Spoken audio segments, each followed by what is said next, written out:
Hello everyone, welcome to exam play. इस video में हम खेलेंगे 4 मई 2026 के करंट अफेयर्स के क्विज। और इस क्विज में होंगे 10 क्वेश्चन और हर एक क्वेश्चन के बाद होगा उसका एक्सप्लेनेशन। सो क्वेश्चन नंबर 1, जो तंजानिया जो अफ्रीका में एक कंट्री है उससे रिलेटेड ज्योग्राफी से स्टेटमेंट्स हैं। First, Tanzania is bordered by the 3 largest lakes in Africa, Victoria, Tanzania का, Nyasa. Second, the East African Rift system creates a single continuous valley across the center of the country. And three, Mount Kilimanjaro, located in Tanzania, is the highest peak on the African continent. So इसमें से कौन से statements correct है? सो इसका जो second statement है, the east African rift system creates a single continuous valley, ये गलत है। सो इसका राइट आंसर हो जाएगा ऑप्शन बी, 1 and 3 ओनली। अब यहाँ पे फर्स्ट स्टेटमेंट जो था कि Tanzania is bordered by 3 largest lakes, ये सही है। लेक विक्टोरिया है नॉर्थ में, लेक तंजानिया का वेस्ट में और लेक न्यासा साउथ में। स्टेटमेंट 3 भी करेक्ट है, माउंट किलिमंजारो तंजानिया में ही है और उसका अफ्रीकन कॉन्टिनेंट का हाईएस्ट पॉइंट है। और स्टेटमेंट 2 इनकरेक्ट है क्योंकि east African rift system does not create a single continuous valley but rather divides into 2 distinct branches within Tanzania, the Western Rift Valley and the Eastern Rift Valley. Question number 2 is regarding ICC Women's Cricket World Cup 2025. So first statement, the 2025 edition marked the first time India hosted the tournament in its history. Second, the tournament followed a round robin format followed by knockout stages. And third, India defeated South Africa in the final to win its maiden title. सो इसमें लिखा है कि 2025 addition इसका first time था कि India ने इस tournament को होस्ट किया। ये गलत है, इंडिया ने पहले भी इस टूर्नामेंट को होस्ट किया है, तो फर्स्ट स्टेटमेंट गलत है और सेकंड और थर्ड स्टेटमेंट करेक्ट है। तो इसका आंसर हो जाएगा ऑप्शन बी, ओनली 2 and 3। सो 2025 से पहले 1978, 1997 और 2013 में भी होस्ट किया है इस वर्ल्ड कप को इंडिया ने। और 2025 एडिशन इज बीइंग को hosted by India and Sri Lanka. ठीक है, और स्टेटमेंट 2 करेक्ट था, राउंड रॉबिन फॉर्मेट फॉलो होता है। और स्टेटमेंट 3 भी करेक्ट था, इंडिया ने साउथ अफ्रीका को हरा के इंडिया ने first ever women world cup title जीता। क्वेश्चन नंबर 3, इनमें से कौन सी कंट्री सूडान के साथ लैंड बॉर्डर शेयर नहीं करती है? Egypt, Libya, Kenya, Central African Republic and Uganda. So इसका आंसर हो जाएगा ऑप्शन डी, 3 and 5। केन्या और युगांडा सूडान के साथ बॉर्डर शेयर नहीं करते हैं। तो सूडान नॉर्थ ईस्ट अफ्रीका में लोकेटेड है और अफ्रीकन कॉन्टिनेंट की थर्ड लार्जेस्ट कंट्री है। और सूडान अपना बॉर्डर 7 नेशंस के साथ शेयर करता है, Egypt, Libya, Chad, central African Republic, south Sudan, Ethiopia and Eritrea.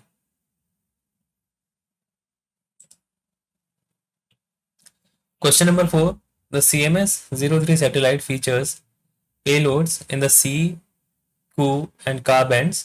So what is the specific advantage of including the Ka band in such communication satellites? Statement A, it allows for deeper penetration through thick forest canopies for ground sensing. Statement B, it provides higher bandwidth and throughput suitable for high-speed satellite internet and 5G. It is the only frequency band that is unaffected by heavy rainfall and atmospheric moisture. Statement D, it allows the satellite to capture high resolution optical imagery of the Earth's surface. So इसका answer हो जाएगा option B, it provides higher bandwidth and throughput suitable for high speed satellite internet and 5G.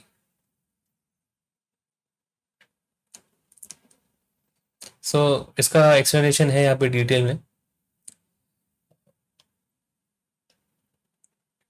So primary advantage है के band का कि ये ज़्यादा higher bandwidth देता है, ठीक है, compare to lower frequency of C and Ku bands. So इसलिए ये आइडियल है हाई थ्रूपुट सैटेलाइट सर्विसेज के लिए, such as broadband internet, video conferencing and supporting 5G backhaul and remote और maritime services. Question number 5, with reference to the new Sevilla Forum on Debt, Consider the following statements. First, it emphasizes North-South cooperation to ensure predictable and equitable debt management for developing economies. Second, it is primarily a debt clearing house that directly buys distressed sovereign bonds from the private market. Statement 3, the forum tracks the implementation of debt initiatives agreed upon as a similar platform for action. So इसमें से कौन से statements correct हैं? So second statement जो है कि एक date clearing house है और डिस्ट्रेस्ड सोवरेन बॉन्ड्स खरीदता है प्राइवेट मार्केट से, गलत है। तो इसका राइट आंसर है ऑप्शन स्टेटमेंट सी, जिसमें ऑप्शन 1 एंड 3 करेक्ट है।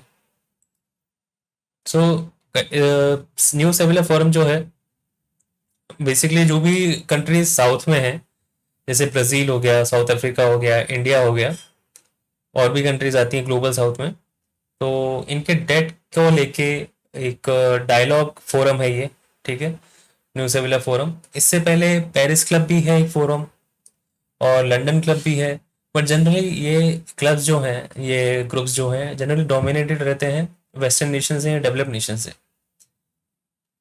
सो इसका प्राइमरी ऑब्जेक्टिव जो है, इसका फीचर जो है, नॉर्थ साउथ कॉपरेशन स्ट्रेंथन करना, ठीक है। और क्योंकि पेरिस क्लब और लंदन क्लब में उस तरीके से बात नहीं हो पाती थी, उस तरीके से बैलेंस डायलॉग नहीं हो पाता था, सो इसलिए ये फोरम अभी पॉपुलर है। स्टेटमेंट 3 भी करेक्ट है कि ये एक मॉनिटरिंग और इम्प्लीमेंटेशन रोल का प्ले करता है, ठीक है। ये आइडिया डिस्कस करने के अलावा एक्शन प्लान भी बनाते हैं, और उस एक्शन प्लान पे फोकस करने के लिए टारगेट्स रखते हैं। स्टेटमेंट 2 इनकरेक्ट है, ये कोई फाइनेंशियल इंस्टीट्यूशन या डेट क्लियरिंग प्लेटफॉर्म नहीं है, ये एक सॉफ्ट पावर प्लेटफॉर्म है बेसिकली रिफॉर्म के लिए, जहाँ पे टेक्निकल सपोर्ट और ग्लोबल सेंसस के लिए बात की जा सकती है। क्वेश्चन नंबर 6, प्राइमरी एमीबिक मेनिंगोएन्सेफेलाइटिस यानी कि पैम is a rare and often fatal brain infection. How does the causative agent Naegleria fowleri typically enter the human body to cause infection? Statement A, through the ingestion of contaminated fresh water from lakes or ponds, through person-to-person transmission in crowded swimming facilities, through the bite of an infected aquatic vector found in tropical regions, through the entry of contaminated water into the nasal cavity during water-related activities. So इसका right answer है option D. Basically जो amoeba है swimming pools में और contaminated water में पाया जाता है, और जनरली ऐसा देखा गया कि स्विमिंग करते वक्त अगर ये पानी नाक में चला जाता है और उसके थ्रू ये अमीबा नाक में चला जाता है, तो वहाँ पे वो अपने आप को एक तरीके से स्टिक कर लेता है, ठीक है, और फिर धीरे धीरे नर्वस सिस्टम की तरफ बढ़ता है, और ये नर्वस सिस्टम को बेसिकली डिस्ट्रॉय करने लगता है, या फिर एक तरीके से कह सकते हैं कि खाने लगता है। इसको ब्रेन ईटिंग अमीबा भी कहते हैं, और ये ड्रिंकिंग या इंजेक्शन से कॉज नहीं होता, अगर पानी नाक में चला जाए तो ये हो सकता है।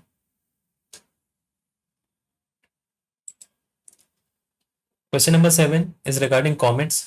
So comets are often referred to as cosmic snowballs because they are composed of frozen gases, dust, and rocky materials. Second, the distinct tails of a comet, the dust tail and the iron tail, are always oriented in a direction pointing away from the sun. Statement 3, short period comets primarily originate from the Oort cloud, which is a distant reservoir located at the edge of the solar system. तो इसमें से कौन से statements correct हैं? इसका जो third statement है वो गलत है।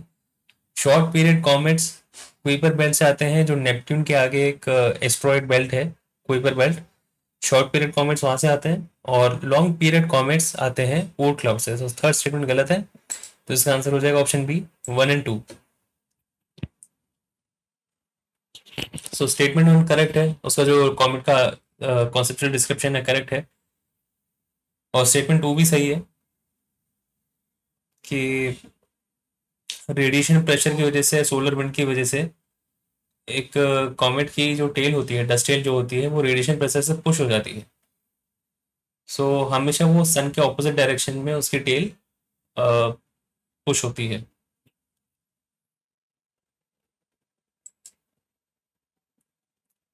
क्वेश्चन नंबर 8, ग्रीन क्रैकर से रिलेटेड है। फर्स्ट स्टेटमेंट है they are formulated by completely removing all metallic salts to eliminate sound and light. Statement 2, they utilize potassium nitrate and zeolite to reduce the emission of a particulate matter. And statement 3, every authentic green cracker must carry a QR code for tracking and certification. तो first statement जो है, ऐसा नहीं है कि green cracker है तो उसमें कोई लाइट या साउंड नहीं है, ये गलत है. लाइट साउंड है लेकिन उसमें पोल्यूशन कम होता है. तो फर्स्ट स्टेटमेंट गलत है और स्टेटमेंट 2 एंड 3 सही है. तो इसका राइट आंसर हो जाएगा option B 2 and 3. So first statement जो था गलत, उसका एक्सप्लेनेशन एक बार देखते हैं. So green crackers do not eliminate light and sound. They are designed to produce the same festive effect, but with a 30 to 40% less pollution. So they do not remove all metallic salts, but they specifically replace barium nitrate. Okay.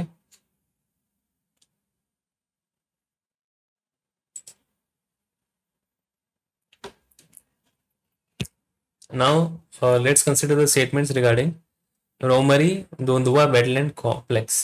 Statement 1.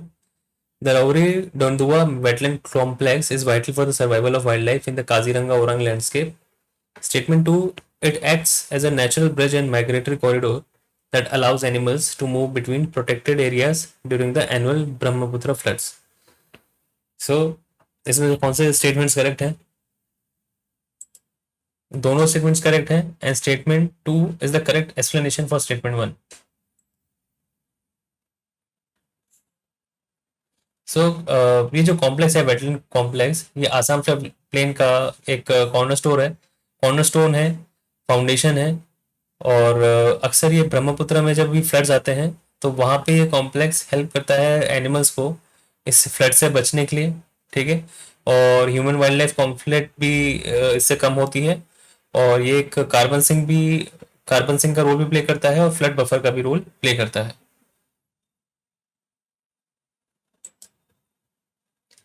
Question number 10 is regarding उड़े देश का आम नागरिक scheme. Statement 1, the Udan scheme is instrumental in promoting balanced economic development by linking Tier 2 and Tier 3 cities through an affordable aviation framework. Statement 2, the scheme utilizes a viability gap funding mechanism to provide financial support to airlines, ensuring that ticket prices remain within a capped limit for regional routes. इसमें से कौन सा statement correct है? First statement है कि tier 2 और tier 3 cities को aviation से जोड़ा गया है. ठीक है, उड़ान स्कीम के तहत, ये सही बात है. और स्टेटमेंट 2, जो एक गैप आता है इस वजह से, मतलब टिकट की प्राइस ज़्यादा नहीं रखी जाती है ताकि सब लोग अफोर्ड कर सकते हैं टीयर 2 और टीयर 3 सिटीज़ में. तो ये जो भी गैप रहता है उसको गवर्नमेंट फंड करती है सो दैट एयरलाइंस को भी लॉस नहीं हो. So this is called viability gap funding. और इसका राइट आंसर हो जाएगा option A. Both statement 1 and 2 are correct and statement 2 is the correct explanation for statement 1. So इसे 2016 में लॉन्च किया गया था नेशनल सिविल एविएशन पॉलिसी के तहत. और इसका प्राइमरी ऑब्जेक्टिव ये है कि एविएशन को डेमोक्रेटाइज करना. ठीक है. और जिससे कॉमन सिटीजन भी इसमें एविएशन का एक पार्ट बन सके.